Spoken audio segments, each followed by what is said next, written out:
Ladies and gentlemen, Geri Petito. I'm not an addict, I'm just an ass. And in time, this too shall pass. I'm not an addict, I'm just an ass. Geri Petito taught the class. I'm not an addict, I'm just an ass. Loves the answer, the greener grass. I'm not an addict, I'm just an ass. One day at a time, free at last. When you don't know just what to do. Just what to do, just what to do. If what you're feeling is really true. Is it really true? Is it really true? Just keep your ideas safe and sound. Safe and sound, safe and sound. That's exactly how change is found. Change is found, change is found. I'm not an addict, I'm just an ass. And in time, this too shall pass. I'm not an addict, I'm just an ass. Geri Petito taught the class. I'm not an addict, I'm just an ass. Loves the answer, the greener grass. I'm not an addict, I'm just an ass. One day at a time, free at last. Hello, everyone, and welcome to the Geri Petitos Show on Hamilton Radio. Everyone and anyone that knows me knows I am the author of I'm Not an Addict, I'm Just an Ass. I'd rather be a smartass than a dumbass, guys, because actually now almost 32 years ago, I was a dumbass. But through the grace of God, I can honestly say now, almost 32 years later, I'm a smartass. And yes, the word ass is in the Bible at least 40 times. It means donkey, and that's what I was. So guys, I'm saying all that to say this. We have to start looking at addiction differently. No one is powerless, okay? You're not powerless over anything, okay? We all have choices to make. I'm here to help you. I'm a nutritional health coach. I'm also a recovery coach. All my services to you are free. If anyone thinks my book can help them or someone they love, which I believe it can, you can go right to Simon & Schuster's bookstore, Archway Publishing Bookstore. It's everywhere. Amazon, Barnes & Noble, it's all over. BAM now. But this book can definitely save a life. If anyone out there truly cannot afford my book and really needs it, please reach out to me with that as well. Please go to the Geri Petitos Show YouTube channel and subscribe. We've got some really cool and great things coming up. Having said that, today's going to probably be one of my favorite shows, okay, because I love music. I love the trivia about it, and I love cool things that you wouldn't know. And I never really have an outline of my introduction, but I do today, and I'm going to read it the way it's done, okay? So, many trivia books provide biographical data about artists and groups and their songs, right? But the books that the two of you have written, my two guests today, take a very different angle. Let's start with Tom Locke. Tom, wave to everybody. Your book, Moments in Time, does as promised, because at the end of each short story is a Q&R code for the relevant song that readers can position their smartphone cameras over and open a file to listen to. That's pretty cool. Culminating in the playing of the record mysteriously featured in the segment. What a unique idea. Tom, that's really cool. Adding an interactive full circle experience to the book. So that's really cool. We're going to talk about all that, okay? Now I want to introduce my next guest. Unfortunately, we can't see him on the screen. We had some tech issues. But Bud, say hello, Bud, since you can't wave. Yeah, I'm waving. Bud's waving, all right? So, guys, we also have with us Bud Cardone, a good friend of mine as well. I've interviewed both of these gentlemen separately and thought this would be a really cool show to do it together. The author of Trivipedia series of books. To anyone familiar with Bud's books, they truly are encyclopedias of music trivia, with each book at about or over 650 pages of what he calls deep facts. They are not widely known about our favorite records and recording artists, okay? So these are facts that you probably have never heard of, all right? Guys, I want to welcome you both, okay, to the Geri Petitos Show. Say hello to everybody, both of you. Hi, everybody. Great to be here. Hi, everybody. Great to be here. Even though you can't see me, I'm really here. All right, so listen. So since our subject is music trivia, we're going to start with a question from Bud's Trivipedia. But before you do, you know I have to say something. Okay? Of course. All right. So, and I know you know it probably who it's about, right? Of course. All right. So I read both their books and they're incredible. But I was a little upset with my friend Bud because he didn't mention Elvis. But then he made me understand why, because it was the time periods of the artists he had in there. And I accepted that and went, really? Come on, man, write another book. So, Bud, what happened after that? Well, basically, with your prodding and some careful consideration, I decided to go into a period of time that was called pre-British invasion. That was able to cover the time period that exactly fit into the birth of rock and roll, of which Elvis was a contributing factor in there. So I was able to give a pretty deep analysis and background and some trivia facts of Elvis that a lot of people may not know. Beautiful. And I want to thank you for that. And you sent it to me to read, and there's like, what, 2 or 3 pages about Elvis, right? Yeah. Yes. Kudos. All right. So now let's start with you. Okay. Let's start with maybe questions, anything you'd like to talk about. How about if you start? Okay, let's try what we call the deep trivia here along the way. Okay. Let's talk about John Phillips and the Mamas and the Papas. Right. Everybody knows the Mamas and the Papas. Excuse me. They usually considered a bunch of freewheeling hippies. Sure. Unfortunately, that was not exactly the case. John is actually quite intelligent, talented, and unfortunately totally out of control. Number one, he was the son of a retired Marine Corps officer, grew up in Alexandria, Virginia, and his idol growing up was Marlon Brando. So he wanted to be tough. He formed a group when he was a teenager, and they actually sang doo-wop. Now try to figure for a second John Phillips from the Mamas and the Papas singing doo-wop. Yeah. They did. That's what he did. And then on top of that, he gained an appointment to the U.S. Naval Academy at Annapolis. Only lasted 1 year and was kind of bounced out after that. Decided to continue on and try his hand at music. And he formed a group called the Journeymen, which is a folk band. And it was himself, Scott McKenzie, and Dick Weissman. They were out in the West Coast. They traveled to New York to try to get a recording contract. They established themselves in Greenwich Village during the American Folk Revival music. American Folk Music Revival. Let's try that again. Okay. Where he met future Mama and Papa members Denny Doherty and Cass Elliot. As a matter of fact, anyone familiar with the song Creek Alley, that kind of gives the entire background history of the Mamas and the Papas. Now, during a tour of California with the Journeymen, Phillips met an 18-year-old girl by the name of Holly Michelle Gilliam. Fell in love with her, divorced his wife, and married Holly. Okay. Took her back to New York, and they teamed up with the other 2 members and formed the Mamas and Papas. Now, do you ever wonder where the name the Mamas and Papas came from? Sure. Tom, do you have any idea? I'm gonna let you go with it. You got it, buddy. Do you remember the reference a couple of minutes ago to Marlon Brando? Right. Yes. He was also very influenced by biker gangs. Mamas and Papas are the name generally used within the Hells Angels. Right. So that's where he took his name from. Wait. That's so cool. Okay, so that is really cool. All right.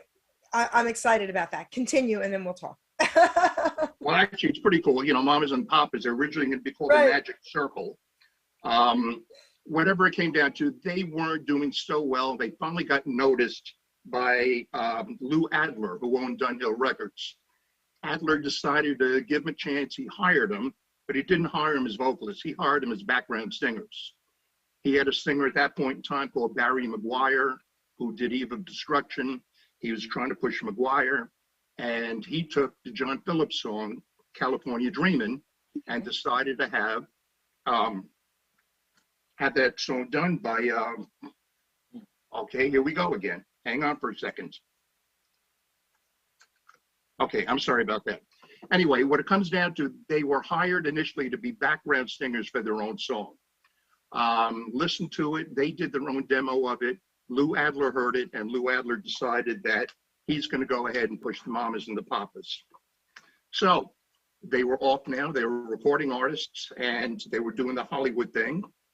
Now, John Phillips was pretty well a good showman, and he put together the Monterey International Pop Festival. And the Pop Festival is the one that started off Jimi Hendrix, The Who, Janis Joplin, introduced Otis Redding to the world. That was all John Phillips. Now, there was another side to John and to the band, rampant drug use. They were all pretty well heavy druggies. And unfortunately, Michelle Phillips took the term free love literally. And she got into affairs with bandmate Denny Doherty, with Gene Clark of the Byrds, with Roman Polanski, with Dennis Hopper, with Jack Nicholson, with Warren Beatty. So you could see this entire group was out of control. But John was just as bad. And here's the point that I'm getting to. Along the way, he also got into several involvements, and he had a sexual encounter with a young actress by the name of Mia Farrow. Does that name sound familiar? Yes. Unfortunately, Mia Farrow at that point in time was married to Old Blue Eyes. She was Sinatra's wife. Sinatra found out about it, wasn't happy about it, and he reported it to one of his friends. His friend happened to be Chicago mob boss, Sam Momo Giancano. Giancano sent a couple of guys over to talk to John Phillips with instructions not to kill him, but to make sure that he was not going to move around or mess around with Mia anymore. Phillips says that he wasn't intimidated, but ironically, he went out and bought an entire arsenal of weapons, hired bodyguards, and kept himself sequestered for about 6 months. Wait, So, did he stop seeing Mia? yeah. Sinatra also kind of helped on that because he divorced her and they were now part of two totally separate crowds. Okay. His drug use wound up getting him into trouble. He wound up doing jail time. He kept on getting worse and worse on his alcoholism and his drugs. And finally, he achieved his dream, California Dreamin', which is where he died at age 65. Okay. End of report. Yeah. Wow. So, all right, Tom. Yeah. What would you like to say to all that first? Oh, yeah. Well, again, terrific. How I'm going to coach this, nobody moves, nobody gets hurt. Because have a look at this. Now, this is Bud's second book, okay? Lift it up more. This story comes from, okay? Now, take a look at all the yellow little tabs in it. This is just some of the things that I've ticked off, that I don't know, that I've used at future moments in time. It's one of the most humbling books I have ever read for a guy who's supposed to know a little bit about music. So, Bud, I thank you for this going forward. Moreover, this is his second book. His third book, which came out, is my sweet spot. What I call my sweet spot, the 50s, right up to pre-Beatles. And I got immersed in that too, and found out more and more stuff that I didn't know. So I found this whole, say, sidebar career for me in the area of music research and stuff, continuing to be humbling. No different than today, finding out just a little bit more about John Phillips. What's fascinating for me about this whole piece, looking at the big picture. So the mamas and papas, come out, and here they are, welcomed with open arms by America. Absolutely. In fact, I truly believe that they wouldn't have had Ed Sullivan's seal of approval if he knew what was going on with them. But he loved them. He loved having him on the show. And Bud was right on about Phillips. What a creative talent. I mean, he penned many of their songs, California Dreamin' obviously being one that sticks in front of us. But he also wrote for Scott McKenzie. Remember the song San Francisco, The Summer of Love? That was penned by John Phillips as well. And yeah, no question, we talked about his alcohol and drug addiction. He even had a liver transplant, by the way. He even tried that. And that didn't work.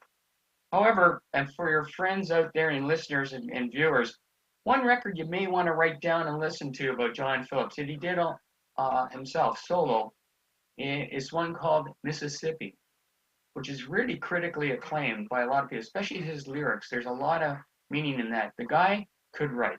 There's just no doubts about it. I'm listening to you talk. I have friends in Canada, and I just love your accents. That's pretty cool. No doubts about it. I can't do it, but okay. So, all right, very cool. So now let's get to a little bit about your book, Moments in Time. Well, my book was written uh, based on the excitement I had as a young man listening to one of the great guys on radio, Paul Harvey. He used to write, and now the rest of the story. And you get on there and he'd start rambling on this, throw some information here, a little bit of information here, break for a commercial. You're going, what is he talking about or who is he talking about? I would always be transfixed by that. He'd come back, finish it off, so you got the rest of the story. And I'm going, hey, how neat could that be if you could put that into a musical segment? You're driving to work, you're driving home, guy comes on the air, shoots a few things, commercial break, comes back, tells the rest of the story, and plays the record.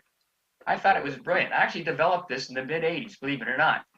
Got told by stalwarts in Nashville and other people, we don't want sound bites. No. We want shows. Give me Casey Kasem show. Give me, Dick Barkley show. We want these large shows and go through 2 or 3 hours. So I had to put that by the burner. It's amazing how things come back. And now everybody's into sound bites because the attention span for most people is not that long, maybe 5 minutes included with the record. So when I wrote the book, every story is 2 pages. That's the key. Okay. Turn a page, you go down, and then, thanks to technology, the QR codes, it's brilliant. Smartphone camera, click on, and it guides you to the song. So you get that instant gratification, which I think is ideal. My brother, God rest his soul, had the great line. He said, Tom, this is the greatest bathroom book I've ever read. I said, what do you mean? He says, I go to the can, I flip over, I read 2 pages, I hit the QR code, and I'm good to go. So I have a question for both of you. Okay, we'll start with you, Tom. So growing up, I'm going to just say, who was your favorite musician? I know that's very hard to answer, but I'm sure you've had a few. So who comes to mind as one of your favorite singers, musicians? Well, it's interesting because I lived in a border town, which we call Toronto border town. So we picked up Buffalo, Detroit. We got the best of both worlds, in my humble opinion, when it came to music. So I would hear some of these disc jockeys play stuff that I had never heard before, which was really interesting. And it did have some R&B backgrounds to it. What that culminated into in Toronto, because they were listening to something called the Toronto Sound. So a lot of great groups that I had the joy of hearing through the late 50s, early 60s came from the main drag in Toronto called Yonge Street. And there are a number of bars and setups there. So I got exposed to people like a guy by the name you've probably heard of, David Clayton Thomas, who had a group called the Shays, then the Bossmen, and then went on to front Blood, Sweat, and Tears. Toronto boy, right out of Toronto. And that really inspired me in terms of, the music, I was listening to. And he also inspired and other groups. There's another guy, his name was John Kay. Now, John Kay joined a group called Jack London and the Sparrows out of Toronto. They were okay, big in Canada, not an inkling really south of the border too much. They ended up in California known as the Sparrow and Sparrows a couple of times, but that group morphed into Steppenwolf. That's cool. So those are the type of things that motivated me because they stick out. I mean, if I had favorite artists all the time, you might be surprised where they come from. I found Andy Williams in his rock and roll years, a lot of people know, was phenomenal in the mid 50s. Some of the stuff he did, he was able to trans over, so he was great. But I was also a big fan of country crossover music. Okay. So, I sit back. I mean, Marty Robbins is one of my heroes of all time. He did a song that when I hear it, I can relate to it. His song he did is called "The Story of My Life." Okay. And what's interesting about that country crossover record, that was Hal David and Burt Bacharach's first top hit. Okay, that's good. Yeah. So there you go. Very cool. So, Bud, I'm here. okay, because I hear myself coming back at me, Ruben. Okay, I think that's better. No, I hear me a little bit. All right, Bud, your turn. Well, Tom is right on. One thing that has to be reminded is we come from different parts of the country. Okay. And what it comes down to, the music was very regional at points in time. And there were things that Tom grew up with that basically I didn't. I grew up in this little town up in the Northeast. You might have heard of it. It's called New York City. Okay. So the sounds we heard at that point in time were totally different. I spent most of my childhood listening to WMCA, The Good Guys, listening to WABC, Cousin Brucey, and I continued on that till I got into progressive rock and FM radio. But yeah, there are very, very big differences between, but there are shared common factors to it. My favorite, if that question would be asked of me from that time period, it's really hard, Jerry, to pick one, but the one that always gets to me when I still listen to him to this day is Gene Pitney. Oh. Just something about the man's voice, his writing style, which people don't know. He was also a songwriter, did a lot of work, did a lot of songs for that other people covered. And his voice was just tremendous. I was a big Roy Orbison fan. But again, there's too many to name. I just love music. I always did. My childhood was me and a transistor radio, and I'll leave it at that. So, okay. So now, when you guys wrote your book, right? Okay. Like I wrote a book, and there's some things in my book that just touch my heart every time I reread it. There's always that something in there, right? So Tom, let's start with you. If you could say there's something in your book that's magical to you, what part would it be? Well, we get back to a couple of stories that I picked. I mean, I've been writing these for 22 plus years now, so I have thousands to choose from. So my biggest challenge was getting it down to, 12 chapters and 10 per chapter in different areas. What could I pick? So I had to pick the ones that touch me a bit, but at the same time, being conscious of my audience saying, oh yeah, I remember that song. Never looked at it that way. To me, that's utopia, if you can write that way. Yes. I also, during that period of time, wanted to put out songs that should have been a hit. They may have made it to Billboard. They didn't make a top 10 because the little record label they on had $1.37 to market and promote the piece, which was a tragedy, an absolute tragedy. And so one of my songs that comes from that is a gal by the name of Bertha Tillman. Okay. She did a record called Oh My Angel. And oh my God, every time I hear it, I'm fortunate to have a 45 of it. It plays on my jukebox. And I can't help have a tear come to my eye when I hear that song. It's so beautiful. And it was just on a little label called Brent Records. She's out of California, and she appealed to both black and white. She was just that perfect mix. She's actually white. I didn't know that till I started researching her. Didn't matter. The song was just a beautiful song. And I'm going, this is a must. This is the education component, or as I think Bud will agree with me, it's the legacy components of her book, because these stories should be told and should be remembered. Right, Bud?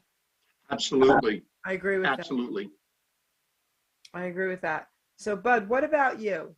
What gem in your book resonates with you the most, or is your favorite piece? Well, once again, it's difficult, Jerry.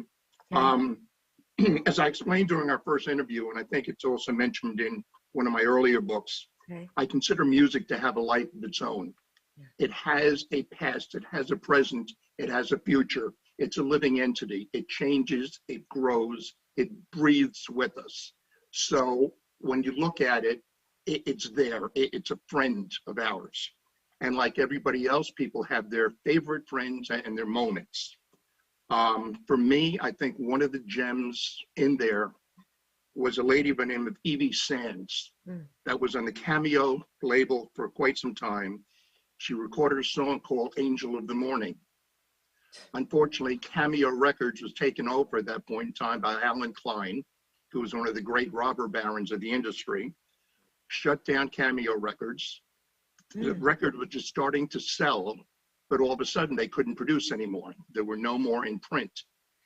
So the writer thought that his time was pretty well done, and he was just about to write it off when a group from Seattle called Merrily Rush and the Turnabouts turned around and picked it up. And they re-recorded it, and they released it, and the song hit, I believe it was number 6 on the Billboard Top 100. A beautiful song. For some reason, I hear that song, it tugs at my heart from the time that it came from, just a lot of memories. And then the fact that Evie Sands had such a beautiful version of it, but because of a label, because of an individual, she was basically shut out and relegated to a point in history that very few people even know about anymore. Song was beautiful. Yes, it was. You know? Yeah. And there goes Bud again, and me writing down another thing. I gotta check out 80 Sands. So there you go. Evie Sands, Cameo Parkway Records, 1961. I was born in 61, and you know what I've learned through interviews with you guys and all my other musical artists and legends from back in the day. A lot of incredible songs came out in 1961, the year I was born. Yep. No question.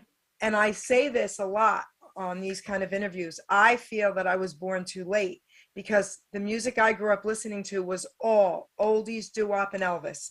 And I always say that. And learning that 1961, so many hits came out blows my mind that I grew up listening to them and to this day and thinking they're the greatest, you know? It was a turning point in music when you look at it. There had been music that was the 40s to the 50s style. It was growing, it was changing, but what was yet to come, the fulcrum was 1961. That's where everything kind of spun on its axis and went in all different directions, and there was rock and roll. So I have something else I want to ask you guys. You don't have to mention the song or the artist. You guys listen to music probably differently than I do. All right. I'm sure we all listen to it a little bit the same, but then you guys go in with this technical minds and blah, blah, blah, blah. I don't do that. I either like the song, love the song, or don't like it. Okay. Have you guys ever listened to a song, you know, an oldie song, you know, a popular song and said, I don't like it? Absolutely. Okay. Yep. I didn't expect that. Oh. Absolutely. There's 2 songs I could tell you right now that if it comes on the radio, I'm changing the station or shutting the radio off. You Okay, ready? so you'll text me those 2 songs. I'm just curious now. I'll say them right now. Say Carl them. Douglas, Kung Fu Fighting, Oh, God. Okay. and Don't Worry, Be Happy, Bobby McFerrin. Really? Don't worry, be happy? The song grates me, Jerry. I don't know why. It just grates me. Yeah, well, I get it. I totally get what Bud's saying, and I think we all have that. I just don't want to hear that.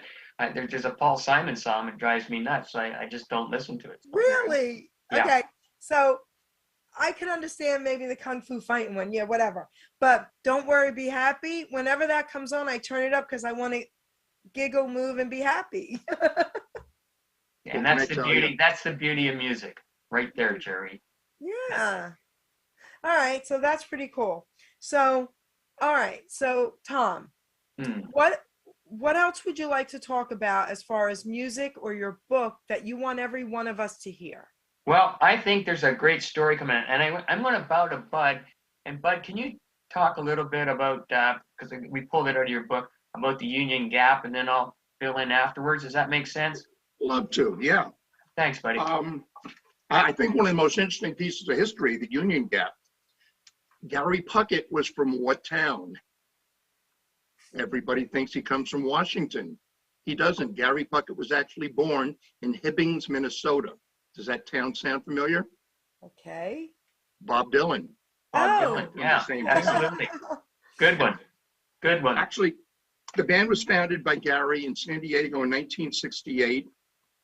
And I guess you could say they were destined to form a new type of ballad sound.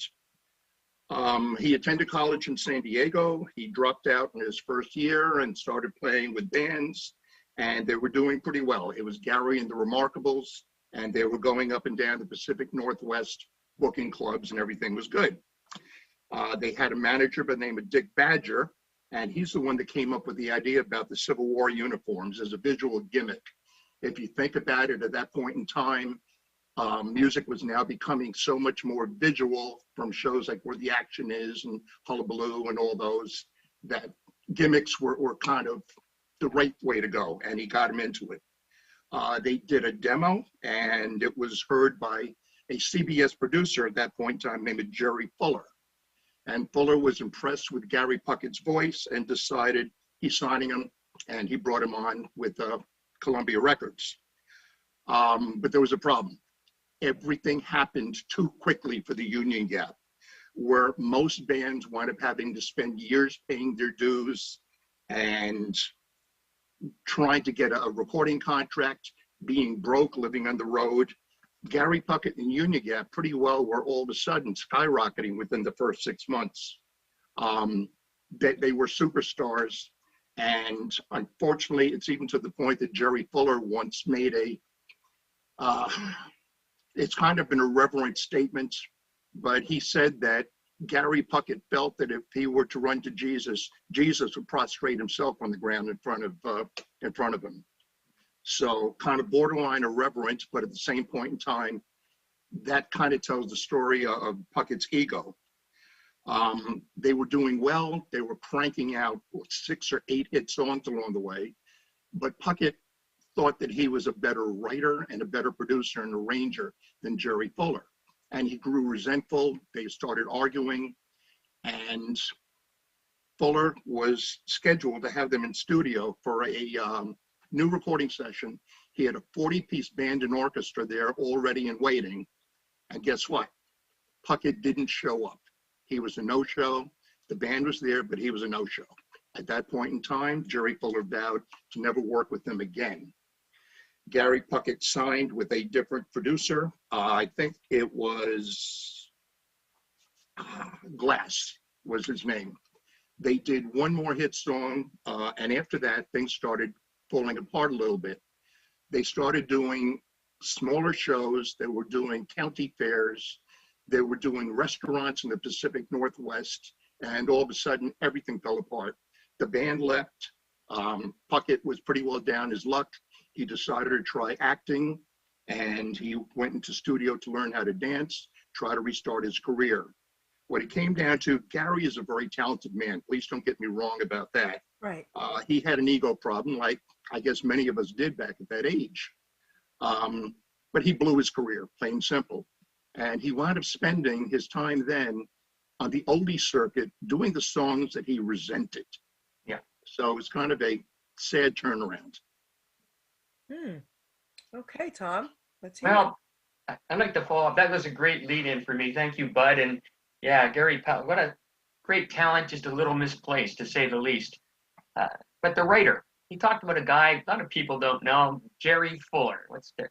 Geri was a Texan who moved to LA late 50s, early 60s, and he made it on the charts as a singer with a rockabilly version, if you can believe this, of the Tennessee Waltz, classic Patti Page song. And then he kept writing. He's a songwriter primarily, and his comfort zone was certainly songwriting, to a point that Ricky Nelson said, hey, I like that song. Maybe I'll sing that one. Ricky Nelson, how good's that? Well, this one sold 6 million records. It was called Traveling Man, and Geri Fuller wrote that. He actually would go on to write 23 different songs for Ricky Nelson. And his illustrious career includes, I'm going to quote this so I'm not wrong, 28 gold platinum records, over 40 top 10 hits, and 250 nationally charted recordings. That's cool. That's Mr. Geri Fuller, the songwriter that Gary Puckett blows off. Now, what's also interesting, humbling about these type of guys, and they're really into the music, on a number of Ricky's songs that he wrote, he sang backup with a guy by the name of Glenn Campbell as well on that. It was amazing. Now, he also had a song that I really liked. And it's sort of a bit of the antithesis, because when it came to songwriting, he didn't do this. And what he didn't do was shy away. And that's one of the great songs. If you ever get a chance to Google Jerry Fuller and listen to Shy Away, you'll be Great song. surprised. It is a great song. Cool. So, He was also, by the way, just to throw in, he was Glenn Campbell's best man at his wedding and vice versa. They were absolute best of friends for many years. really? Yeah, I didn't know they were that close. I knew they're close, but that's a good point, bud. That's good to know. I didn't know that. All right, very cool. So, Bud, Now you know. Why don't you start us off? Let's talk about, Ike Turner. Oh. Mr. Azir Luster Turner. You know, the sad part is most people hear the name Ike Turner. What do they automatically associate with? I You know, know. violence and Yes. beating on Tina Turner, Yes. which is kind of sad, but he brought it on himself, unfortunately. Yeah. Yeah, Ike was born in Mississippi in 31. He saw his natural father beaten to death by a mob for flirting with a woman. He was then raised by his stepfather, who was abusive, and Ike pretty well put up with it until he was taking a beating one day and turned around and grabbed a 2x4 and knocked his stepfather out and left home, and he went to Clarksville. And he was living there, basically street urchin. He finally found a job as a hotel elevator operator and made friends with a guy that was a DJ down the lobby of the hotel. And Ike would spend his off-duty time down there, to the point that the DJ allowed Ike to start spinning records. And he finally got his own show in the afternoon called Jive Till 5. Ike was prolific. He was a tremendous musician. We always know him as a guitar player, but believe it or not, his primary instrument was the piano. That was his main instrument. They had formed a band from the Beale Street conglomerate that was over 30 members. Obviously, way too large to be a band, but Ike broke off his collection of them, plain and simple. He had the band that wanted to do rock and roll. They wanted to do jump rock. They wanted to do boogie, while the other side wanted to do more jazz. By 1951, they had traveled to Memphis, and they went to the Memphis recording studios to lay down a song that they had written. Their vocalist, Johnny O'Neill, at that point in time, had quit the band to go solo. So their sax player, Jackie Brenton, had a pretty good voice. They decided to go with him as lead vocalist. They recorded a track called Rocket 88. And Tom, I know you're smiling at that one. Yeah. It was actually based on a 1947 song called Cadillac Boogie by Jimmy Liggins. Right. But Rocket 88 is attributed as being the first rock and roll record ever recorded. So. Really? Now Wow. here's the trick to it. I'm sorry, Jane? No, really? Yeah, really. This is the song that is attributed. Again, it's an arguable position. There are so many songs out there that you could say were the first rock and roll record. If you look at stuff that Big Mama Thornton did, Yeah. you look at songs like that, there's so many of them, but most rock music critics will say this is the first one recorded. Yeah. Now, it was also recorded at in the studio in Memphis, but what wound up happening was it was owned by Sam Phillips. Sam, at this point in time, still did not have Sun Records. He had a smaller studio, and when they released the record, he had sold it at that point in time to Chess, and he did not release the record as supposed to be as Jackie Brenton and his Delta Cats. He released it, it was supposed to be Ike Turner and the Kings of Rhythm. Right. It Correct. was actually released under Jackie Brenton and his Delta Cats. Oh. Ike obviously blew up at this. He blamed Phillips for it, everything else. And what made it even worse, Ike and the group were only paid $20 each, while Jackie Brenton was paid $910 for the sale of the song. Phillips took the money that he made from it and he started Sun Records. The song sold over 5 million copies over the years. Yep. But it started tearing the band apart, plain and simple. Ike reformed the Kings. He moved to St. Louis. He met a teenage singer by the name of Anna Mae Bullock, who we all know as Tina Turner, and he married her in 58. Now, he started recording some tracks with Anna Mae, and he wasn't sure as to which direction to take So he approached a friend of his by the name of Juggy Murray, who was the owner of Sue Records. Murray, number one, liked the sound often enough that he offered to buy the masters from Ike. Ike was clever enough, figuring, wait a minute, if Juggy wants these, something to them. So he figured he's going to try to market on it himself. The one thing that Juggy did suggest to him is that whatever he do, he put this female singer out front. So Ike, being the businessman that he is, he formed the Ike and Tina Turner Review, but he also copyrighted the name Tina Turner. In the event that Tina were to leave, he'd still own the rights and he could replace her with another woman. The man was incredible. He was married for 14 times. He didn't divorce 14 times, but he was married 14 times. He started careers along the way like Johnny Otis, B.B. King, Little Richard. I mean, some of the actual kings of rock back in those days. He was a teetotaler at one point in time, no drinking or drugs. But he finally got to the point that everything started coming at him, and he's another one that fell victim to alcohol and drugs and spent most of his time after that with the bad press, beating Tina, spending time in prison. I think he had like 14 arrests all in total. And excuse me, he died at the age of 76 at his home in San Marco, California, believe it or not, from a cocaine overdose of all things. The man was one of the architects, one of the founders of rock and roll, but unfortunately his legacy is never to be celebrated. Wow. Okay, Tom. Well, he's certainly right on about Ike, the first impressions we get, but his talent, again, got a little misplaced towards the latter part of his career, but he did some great things with that song. I mean, it's great. And we could spend a whole hour talking about what was the first rock and roll song. There's no question about that. You get arguments from people in the Carolinas, all over the place, from the South Delta Blues. It is an incredible piece.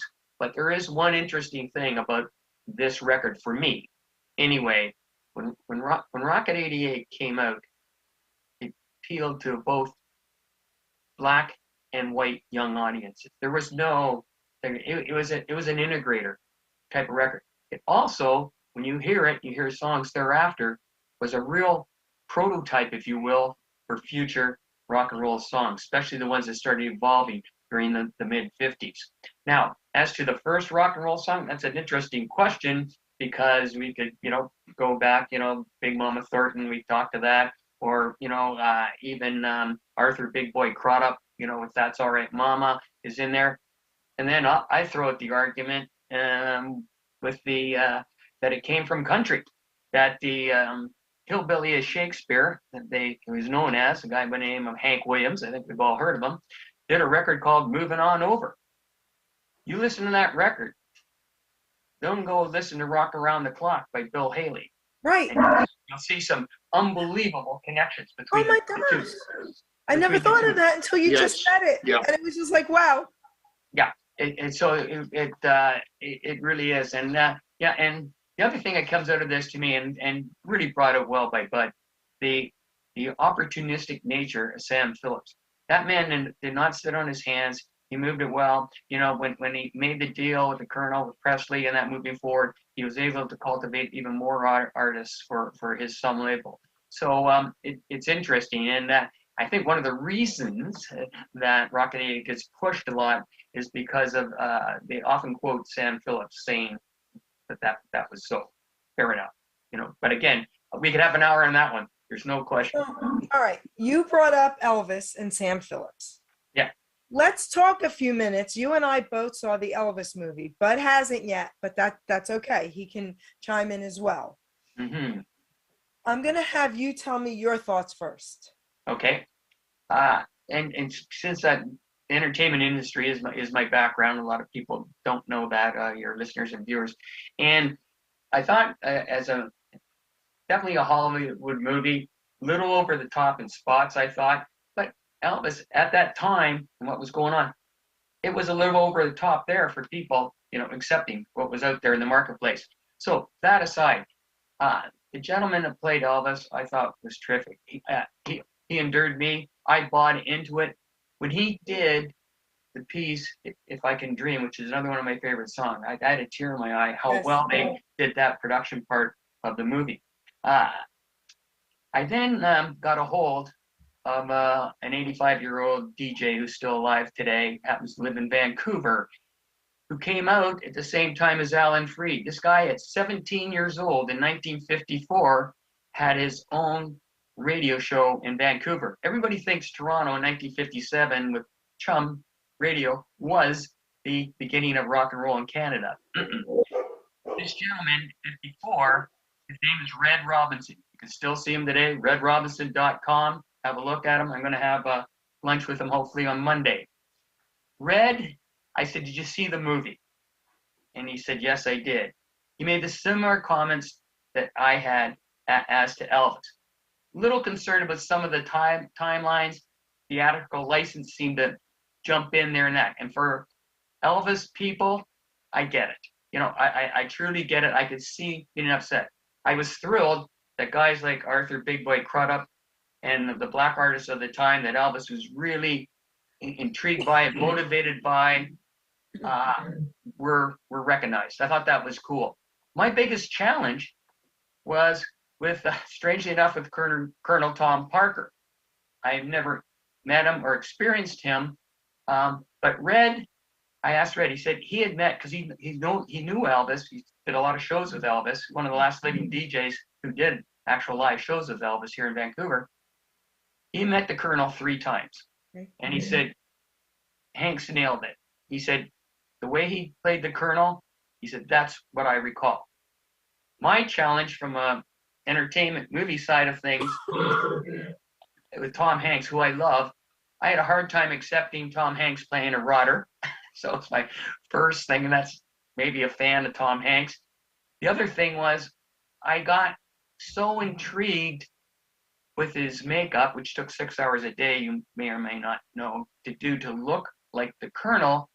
I got more fascinated looking at him, and I sort of shied away from listening closely enough to the dialogue. So I'm going to have to see it again, just because of that. So those are my initial takes on what we're seeing, bud. So, Absolutely. So here's my take. So I had to see it twice because there are, like I was talking to you a little bit earlier, Tom, there are Elvis fans, but then there's Elvis fans like myself, right? Right. And so I cried the whole time I saw it the first time for a few reasons. Number one, I wish they didn't title it Elvis, because it was really truly about the demise from the Colonel to Elvis and the family. I wish they would have titled it something different, the Colonel's demise or whatever it was, just something. The Rise and Fall of the King or something like that. Okay, something different. Yeah. Then I would have went there expecting something different. The actors deserve Academy Awards, first and foremost, amazing, incredible. But there were a lot of things that were not true. What upset me the most about the movie the first time I saw it was there were more sad times than happy times. They didn't even show happy times with him and his daughter on the golf carts, not even one scene. Mm-hmm. They didn't show any happy scenes with him and his mom. Okay? That's what upset me. I thought they should have had a little bit more of that in there. They didn't, certain things, okay, I have some notes here, okay? Yeah. Song Trouble, 1956, when he was singing it, it wasn't written until 57. Yeah. Okay, so there, and I have a list of things. I don't have to go through all of this. No, I picked up on some of that, yeah. So I didn't like that, and to me, there was no reason for it. I didn't understand any of that. So I talked to Jack Soden. He's the president of Graceland Enterprises. He called me back and we talked, and I got some of his feedback, which was really great, which I can't really talk about, but he made me see some things in a different light when it came to the sadness in the movie. Okay. And not so many happy scenes. So what I did was I went back and I didn't cry at all because I didn't need to. I focused.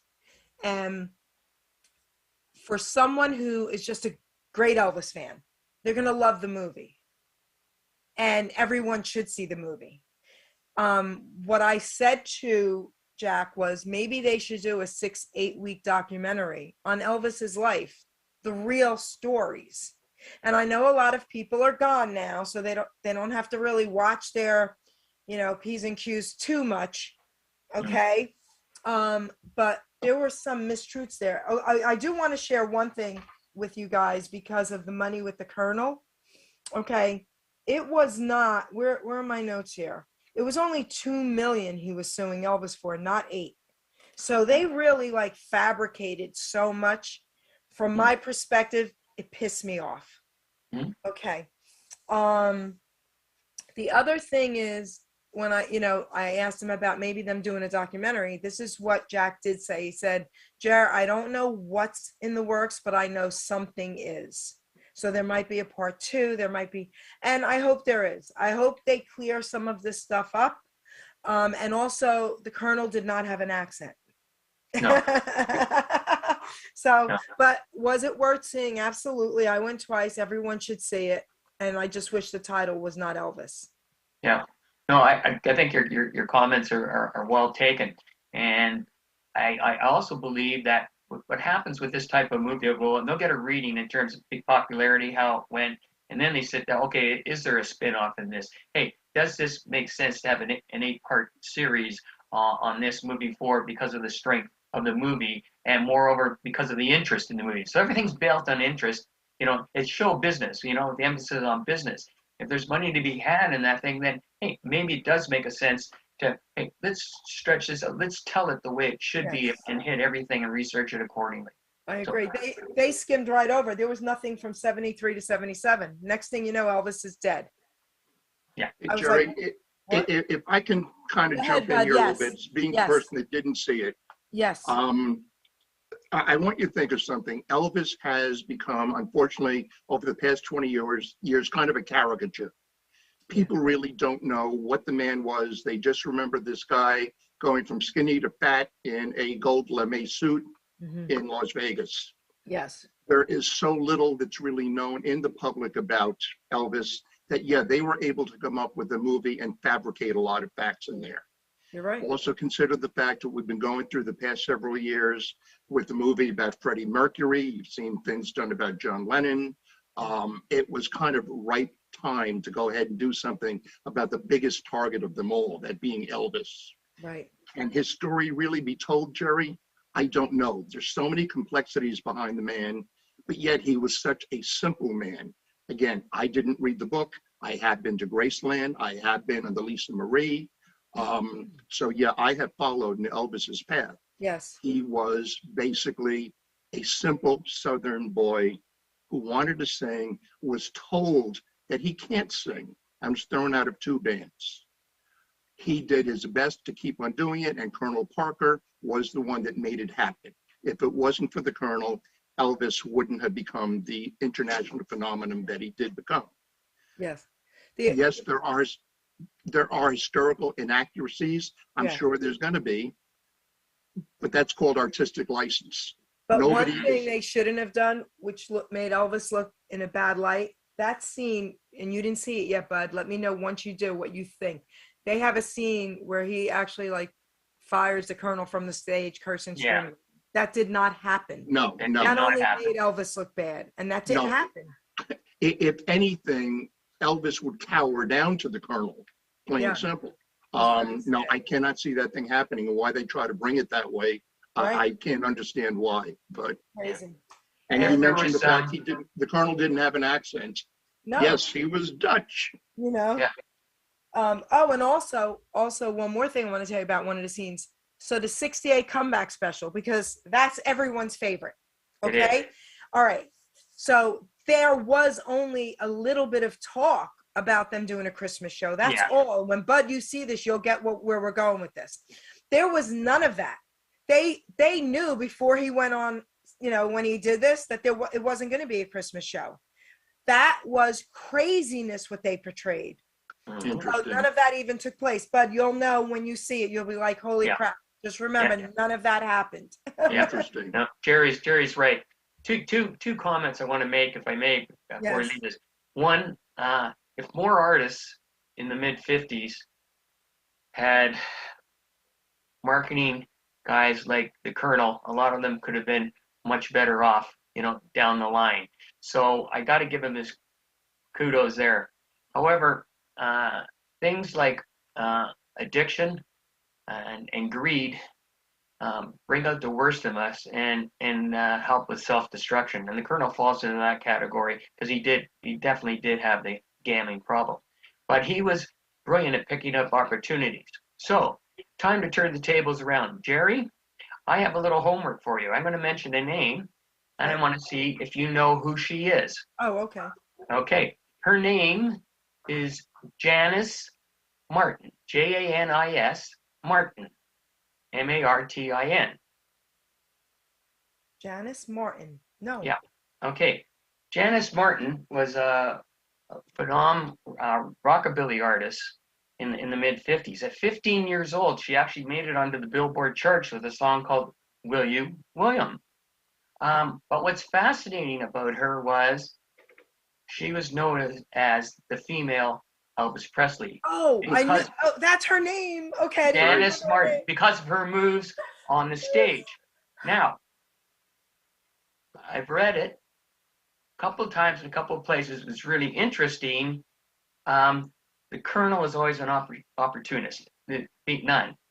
He actually went to her and the family to see if he could get her under the wing because he could promote the boy-girl That's so piece funny. with Elvis and her. The female remember Elvis. that. After Elvis had some challenges and had to take a respite in the mid-50s there, the parents backed off and she didn't go that route. But one of her great songs I just heard the other day, and I found it by fluke, is one to listen to, and it's called Hard Times Ahead. And she also has another one about my boy Elvis. So there's a little homework for you on Janice Martin. Okay. Hey, I want to toss a trivia question out to both of you. How did Graceland get its name? So I think I remember this. So Graceland, the Aunt Grace, right? Nope. But that's what I thought. Whoever owned it first, didn't they keep it Graceland? Actually, it was built in the early 1900s by the Toof family, Toof. Okay. And at that point in time, when it was first built, they named it after one of the children in the family, being Grace Toof. Oh, I thought it was an aunt. Okay, one of the kids. And the house eventually became a house of worship. So it became the Graceland Ministries. And at that point in time, it was Elvis's mother that decided to keep the name of Graceland. And he called it Graceland. Yep. Yeah. And it's funny how later on the song Amazing Grace Yeah. got tied in, with that as well. Good point. So we still have a few minutes. Well, we have enough time. I want to continue on. Is there anything else you want to talk about with the movie first, Tom? No, I'm good. Thank Okay. you for asking. Okay. Yep. Okay. So let's go back to our notes here. So was there anything else you guys wanted to talk about Roy Orbison? We want to talk about the song Ruby. So take it away, guys. Well, if I could start this off, Yeah. Tom brought up a very, very important point before that unfortunately I didn't have a chance to emphasize it, but it was correct. When you look at one of the elemental roots of rock and roll there, it was rockabilly. And of course, Elvis being part of rockabilly, you had so many others in there that created it. Roy Orbison was part of that school also. Right. So there were so many directions that rock and roll could have gone, but it wouldn't have gone that way without Roy Orbison, without rockabilly. Well, before you continue, I have in my notes for Bud Only, I was going to ask you about this. Roy Orbison considered country or rock? Elvis, rockabilly. So was it all mixed together, country, rock, rockabilly? Actually, he is considered all three because Roy Orbison did start off with country. Okay. He then progressed at that point in time up to around the decade of Ooby Dooby, Okay. which was at that point in time rockabilly. And then he became the Caruso of rock, when he started putting out his ballads and his voice. He was Right. then rock and roll, albeit a soft rock and roll. Okay, gotcha. Yeah, All right. well put, bud. If you want to talk about Roy, it's a couple of things in here that's interesting with him. I think one of the most interesting stories was at one point in time, he was also with Sam Phillips. He didn't get along with Sam, and he moved on at that point in time. He was writing a lot of music, and he was asked to replace Dwayne Eddy in the UK as a headline artist at a show. Right. So this is 1963. Roy travels to England, and when he gets into England, he realizes the amount of attention being paid to this band called the Beatles that he never heard of. They were all of a sudden to be, a main attraction. He never heard of them, and annoyed, he asked rhetorically, "What's a Beatle anyway?"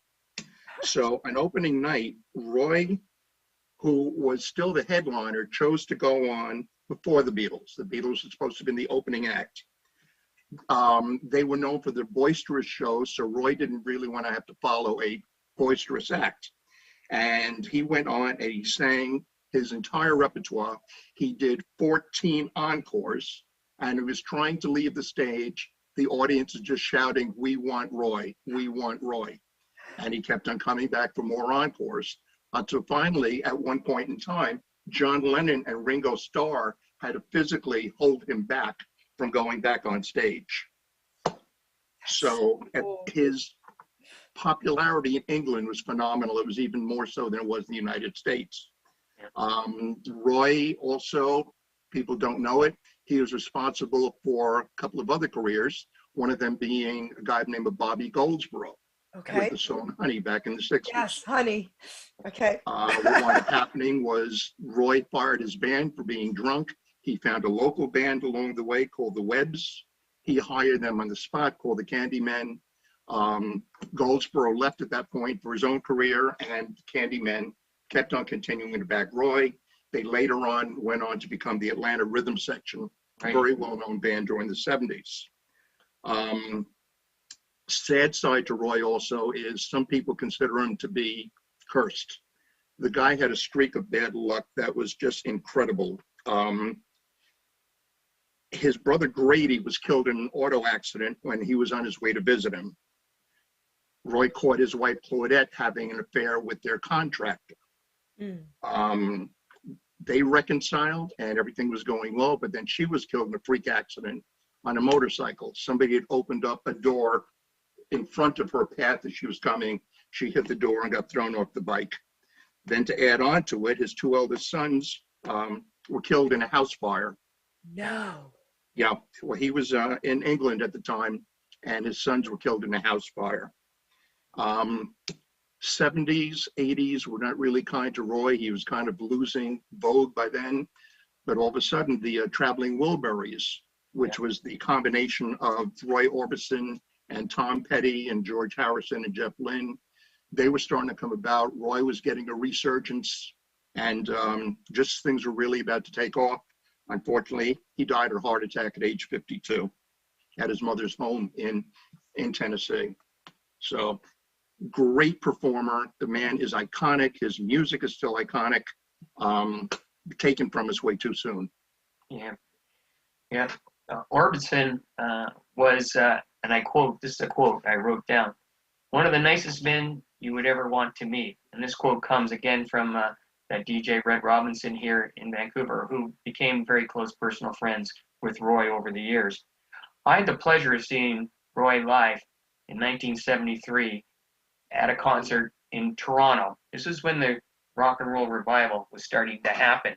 So on that show, the Crystals were on the show, Chubby Checker, Roy, Dion, the Belmonts, and Bill Haley in the Comets. I mean, it doesn't get much better than that. And they were all on the money that day. To a point, they didn't know sort of where to put Roy. So they put Roy as the closing act of the first half. And then they're going to bring on Dion and Bill Haley in the second half. Roy comes out, one of the very rare times I've ever seen Orbison perform in all white. He wore white. Wow. And you could hear a pin drop when he finished he did about 7 or 8 songs, and there more, give me another one. He would just give him another one. And people were just shocked how good. It's like they almost all rediscovered this magic man. Again, I'll never forget it as long as I live. It's amazing. Before we talk about one of our last bullet points here, I don't want to forget to do this. I want you guys to tell everyone how to get your books first. And then we still have a couple minutes we could talk about that. So why don't you go first, Tom? Sure. Well, let me point out, I'm going to pick up my buddy's book here. But, you know, this and my book, Moments in Time, you see the backdrop there. I want you to start thinking Christmas in July. You know, think of your friends, relationships, good buddies, family people you know that love music, and start thinking, here's my solution for Christmas. Why don't I pick that up now? Now, as to my book, I have my own website. It's called mitstories.com. MIT standing for Moments in Time, stories.com. Given the challenges that we have in the world marketplace, my book is also available on Amazon worldwide. That's simple. So do me a favor, hold his book up closer to the screen while he's talking about it now for me. Sure. Thank And you. I'll give him a great backdrop. Yep. Well, Tom, first of all, thank you so much for the Little higher, promo there Tom. along the way. I am flattered by the fact that you have done such great research. Now, conversely, to return it, Tom's book is also phenomenal. I have learned quite a bit from that. Once again, we come from different backgrounds, so there's points and groups and eras that I was not aware of being a New York City boy. So I've learned a lot from Tom. My book, there's actually 3 of them. There is the Triviapedia, which was 1960 through 1999. That is a lot of snippets and factoids and little pieces of trivia along the way. That's okay, but it's, unless you're really into trivia, it's not that great. The book that Tom is holding up right now is the Big Book of Questions. One of my friends brought up the idea that, hey, maybe you should try this as a game, which I didn't want to go into that route, but I figured let's try this. And the entire format of the book, broken into the decades of 60s to the 90s, is a question with 3 possible answers, and then the answer is down underneath in a smaller type. But it's great for challenging people. My daughters do this all the time. They will pick up one of the books and say, what decade? And somebody will say the 80s, and they'll thumb through it, and they'll say, okay, and here's the question, and give them the choices. It's great entertainment, plus it's a good knowledge base. The 3rd book just came out a couple of weeks ago, and Geri was partially responsible for this. Yeah, I'm getting a hernia because they're so heavy. Go ahead. Repeat what you just said, Bud, about Geri. Geri was partially responsible for this book, as was Ken Kojak, our That's other right. friend along the way. Yep. Because during the first interview, it was kind of brought up the fact that, hey, wait a minute, there's periods in time that isn't represented here. Elvis. I thought initially that the doo-wop period is a demographic that nobody really has interest in, and I realized it's quite the opposite, plain and simple. So Right. I started doing my research, and I kept going at it. I almost died during the course of it, literally. Geri's aware of the situation there. But then I was able to pick up back onto it when I got back to health, and it came out a tome of roughly 700 pages. It is covering all American rock and roll and Canadian, Tom. I didn't forget them out, but it's the period prior to the Beatles invasion. Phenomenal information, but once again, every single story in there has that little gem of a piece of trivia that people were not aware of. That is what I consider to be my trademark, as Tom's trademark is having the song there at the end of the song. So Beautiful. my books are available on Amazon, by the way. So, and of course, guys, a lot about Elvis is in that 3rd book. Yes. And listen, all kidding aside, I know I love, thank you for doing that for me and Kojak, because that meant so much to me, especially with the Elvis. I can't even tell you. So thank you. You're welcome. So I want to talk about our last little thing here. Why don't you start, Bud, about the story behind Ruby? Ooh. Well, Kenny Rogers in the first edition, Kenny had started off basically as a country singer, He was performing, I believe, at the Peabody in Nashville and worked there for a while. He was part of the New Christie Minstrels, which is where he met the members of the first edition. And they hit it off with the song, Just Dropped In to See What Condition My Condition Was In, which was basically considered a psychedelic song. And it was. It's what it comes down to. Kenny Rogers did a pretty good psychedelic song. That's cool. He then came out with Ruby, Don't Take Your Love to Town, but it was his version of it. I'm saying his version is because the song is a cover. It was originally written by Mel Tillis, the country legends, and recorded by Waylon Jennings and Johnny Darrell, both in 1967. The song charted in the country charts both times. Now, here's the thing. Don't Take Your Love to Town was considered at that point in time to be kind of anthematic of Vietnam veterans. That was my period. Yes, I associated that with the other guys that served Vietnam, but it wasn't. In fact, the song was written about a nurse in World War II that was nursing a patient, an American patient. He recuperated. They moved back into the United States. He married her, and unfortunately, she was not a faithful wife, and she was constantly going out on him, whereby he couldn't. It alludes in the song that he can't leave the house, so you're assuming that he's wheelchair bound. Oh. And the song kind of ends with something to draw your own conclusion on. And it's assumed the fact that he killed her. So the song is known to be about a murder-suicide, but the fact is there's no evidence of it. The people that are in the song that Tillis wrote about were true. Their names are not used, but there was no indication whatsoever of a murder-suicide. But the song has been famous for that ever since. Tom? Yeah. Well, it is. That record is fascinating. Just a little bit about Kenny Rogers. He had a group called The First Edition, as you mentioned. And he also had his own show on Canadian TV called Rolling on the River.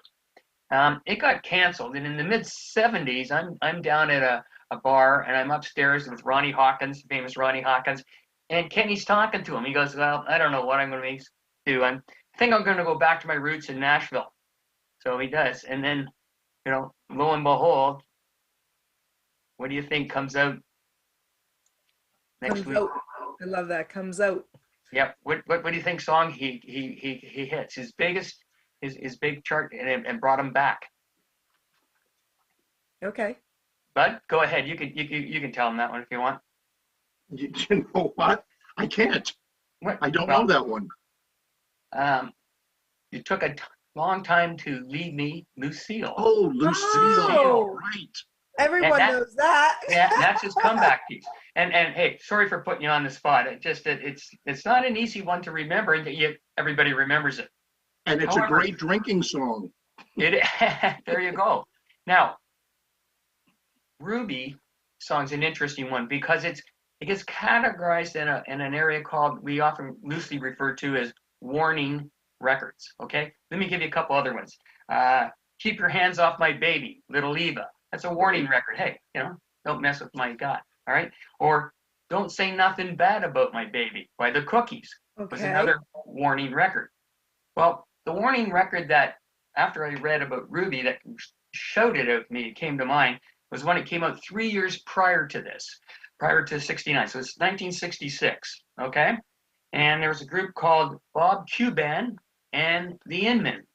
Now, they had a lead singer, and his name was Walter Scott. He was actually, that's his stage name. His name was Walter Nothius Jr. That's a tough one to say, but that's what he was. But so 2 days after Christmas in 1984, he went for a jog and was never seen live again. Oh. 3 years later, they found his body in 1987, tied up and shot in the back of the head, execution style. His wife and her lover were subsequently indicted for murder. So every time I hear this record, I think about him. Wait, what was because that? Tell me the the title of the record, Tell me the was- title of the record again. The Cheater. Oh, okay, continue. You just blew No, my mind. so what happens? Maybe you should have listened to the words, in the cheater, because it came back to haunt him at the end of the game. I'm Interesting. shocked. Yeah. So all this stuff that went on back then, we grew up thinking those were such happy times. This stuff didn't go on, but it did. Stuff happens. Yeah. Wow. There you go. All right. So, guys, we're coming to the close of the show. I'm going to give each one of you another opportunity just to say some last moment things, but I want to thank both of you because this was such a cool show. I wish we could have seen Bud's face, but guys, he was still there. Thank you for hanging out regardless, Bud. This was such a great show. Having the two of you together for me meant everything, okay? The interaction was awesome. The facts are amazing. I just love it all. So I want to thank all my listeners, and please share this. It's already out there on YouTube. It's already out there on Facebook, guys. Please share this show because everyone and anyone in the music industry is going to want to see this. Okay? So having said that, before I give each one of you an opportunity to say what you'd like to say, I want to ask Bud one question. Can you give me the honor of telling me and all Elvis fans out there one thing that you put in your book about him that maybe no one should even know? I got to give this one a little bit of thought. Okay. I think I blew one of them before with the fact that Elvis was told twice by bands that he couldn't sing. One of the things that is not known about him is the fact that his father spent time in jail. Oh, yes. Elvis's father basically was not the nicest of guys along the way. And he spent time along the way for forging checks and actually got sentenced, I believe, for interstate crimes along the way and spent several years in jail, which is how Elvis turned around, wound up having to drop out of school and support his mother. So I'm going to ask you a question. You probably can't answer it now, but I want you to research something for me that was in the movie that I struggle with believing that that was true. Because I even talked to someone in Graceland about this, and they said they weren't sure if that was true either.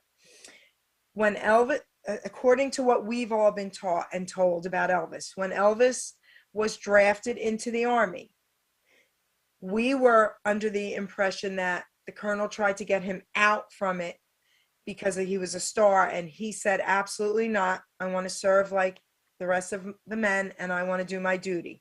And he asked for no special treatment. That's what we all thought. They portray in the movie that the reason Elvis went into the service was because he was moving his hips too much. He was told he would get arrested if he didn't stop. He gets arrested, and they were sending him to jail for 2 or 3 years, and the colonel got him to do time in the service instead of jail time. That is a story I never heard, Geri. Right. All of my research, everything I have known from the past along the way, Right. what it came down to at that time period, so many young guys were being drafted. Yeah. If you take a look at bands that broke up, doo-wop groups, because they were being drafted in, Elvis was simply drafted. That's what I do believe that's that what the I colonel believe. probably did want to try to get him out of it, Right. although I don't see how he could have. Right. Elvis is the one that wanted to go ahead and serve, That's right. which he did as a Jeep driver. Yep. Okay, so then they lied about that as well. See, that's the problem I'm having with the movie. But okay, having said that, you guys, now I'm going to give each one of you your last moment to say whatever you like to say to everyone listening. Sure, I'll start up. First and foremost, Geri, thank you Oh, for believing in Bud, and more importantly, in believing in the music that should be taught for everyone moving forward. I think it's great.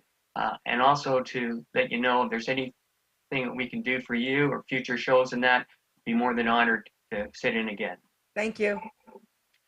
Geri, you and I came together because of your interviewing my younger brother. That's right. Since then, you and I have become great friends. Yes. And more importantly, I think I have another brother now with Tom. Not only do we share our age, our outlooks, but our background, and we have been getting a little bit closer and closer, having conversations along the way. And to me, that's precious, plain simple. So I thank you for that. I thank you for the opportunity. And I want to give you one more trivia question. Okay. Are you ready for this, Tom? You bet. This one is directed towards you. Oh, God. Midnight Cowboy. This Bob Dylan song, Lay Lady Lay. Yeah. Do you know the story behind that? Nope, you're going to have to educate me again. It was originally being written to be the theme song for the Midnight Cowboy. That's right. I do. Bob Dylan was late on submitting it, so it wound up being chosen instead was young Harry Nelson's song. Right. And he wound up getting one of his 2 Grammys for that, and it basically launched him in stardom. And by the way, Lay Lady Lay, the bass guitarist was a portly young lad from Georgia by the name of Charlie Daniels. Oh, my. So Now cool. you know the rest of the story. That is so cool. I did get to meet your brother, and I got to meet Joan as well at a show. So that was wonderful at the Strand. So I would have loved to have been able to hug you, and you moved away, bud. Shout out to John, shout out to Joan. You wouldn't have met me because remember, I was living in Florida. I'm now back But in Florida, Indiana. I go to Florida often. I don't go where you're at now. But listen, guys, thank you. Thank you so much. What a great show. And yes, the door is always open. Okay, so I really appreciate this. So thank you. Thank you so much. Thank you. Okay. So, See you later, Tom. Okay, buddy. Ruben, Be take safe. us out. Be well. All right. Take Bye us now. out, Ruben. Ladies and gentlemen, Geri Petito. I'm not an addict, I'm just an ass. And in time, this too shall pass. I'm not an addict, I'm just an ass. Geri Petito taught the class. I'm not an addict, I'm just an ass. Loves the answer, the greener grass. I'm not an addict, I'm just an ass. One day at a time, free at last. When you don't know just what to do. Just what to do, just what to do. If what you're feeling is really true. Is it really true? Is it really true? Just keep your ideas safe and sound. Safe and sound, safe and sound. That's exactly how change is found. Change is found, change is found. I'm not an addict, I'm just an ass. And in time, this too shall pass. I'm not an addict, I'm just an ass. Geri Petito taught the class. I'm not an addict, I'm just an ass. Loves the answer, the greener grass. I'm not an addict, I'm just an ass. One day at a time, free at last.